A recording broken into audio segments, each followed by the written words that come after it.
नमस्कार।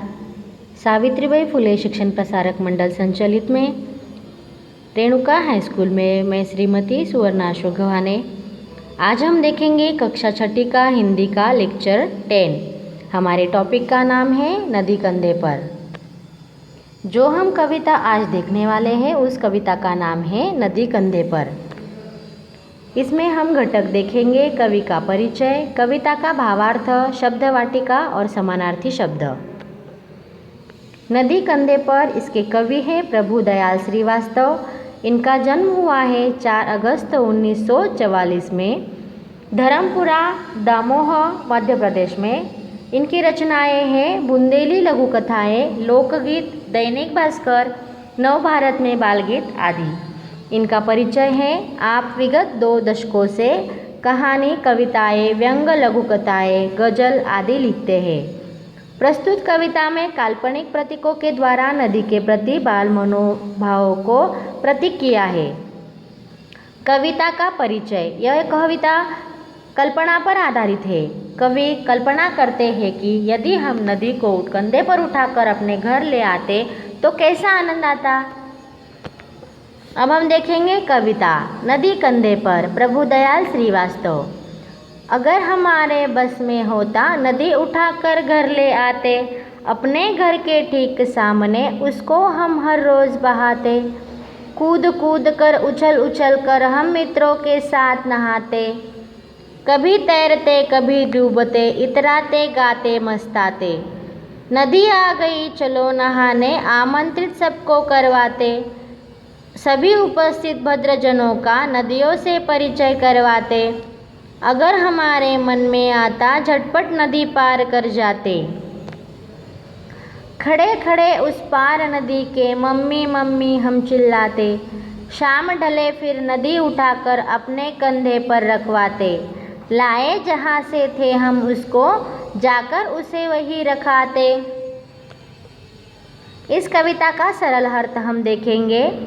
यदि हमारा वश चलता तो हम नदी को उठाकर घर ले आते और रोज़ अपने घर के सामने उसे बहाते।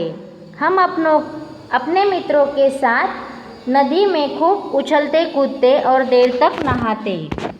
इस कविता में कवि ने कल्पना के रूप में एक बहुत ही मज़ेदार कहानी इसमें बताई है कि अगर हमारे वश चलता तो हम क्या करते कि नदी को उठा कर ले आते और हम अपने घर के सामने उसे बहाते।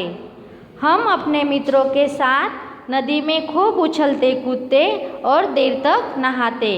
तब मित्रों के साथ क्या करते, खूब उछलते कूदते और देर तक नहाते। हम कभी नदी में देर तक तैरते, कभी डुबकियाँ लगाते, कभी पानी की सतह पर आ जाते। कवि कह रहे हैं कि हम कभी क्या करते, नदी में देर तक तैरते, कभी डुबकियाँ लगाते और कभी पानी की सतह पर आ जाते। खूब मस्ती करते, गाने गाते। कवि कहते हैं खूब मस्ती करते हम और गाने गाते। अपने सभी परिचितों को आमंत्रित करते और करवाते कि नदी मेरे घर के पास आ गई है, सब लोग नहाने चलो। कवि कहते हैं कि हम अपने जो परिचित लोग हैं उन्हें क्या करते, आमंत्रित करते और क्या बोलते उन्हें कि नदी मेरे घर के पास आ गई है, सब लोग नहाने चलो। जितने भी लोग हमारे बुलाने पर आते, हम सभी सज्जनों का नदी से परिचय करवाते। कवि कहते हैं कि हमने जिन जिन लोगों को बुलाया है और जो लोग हमारे यहाँ आए हैं तो हम क्या करते, सभी सज्जनों का नदी से परिचय करवाते। जब कभी हमारे मन में नदी को पार करने का विचार आता तो हम क्या करते, तुरंत नदी पार कर लेते। कवि कहते हैं कि जब हमारे मन में आता कि हमने नदी पार करनी है तो हम क्या करते, तुरंत नदी पार कर लेते।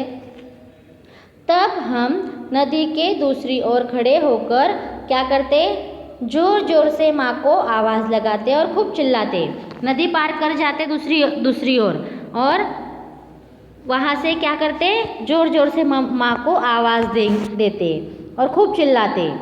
और जब शाम रात में बदलने लगती तब हम मित्रों के सहायता से नदी को कंधे पर रखवाते और वही ले जाकर उसे रखाते जहाँ से लाए थे।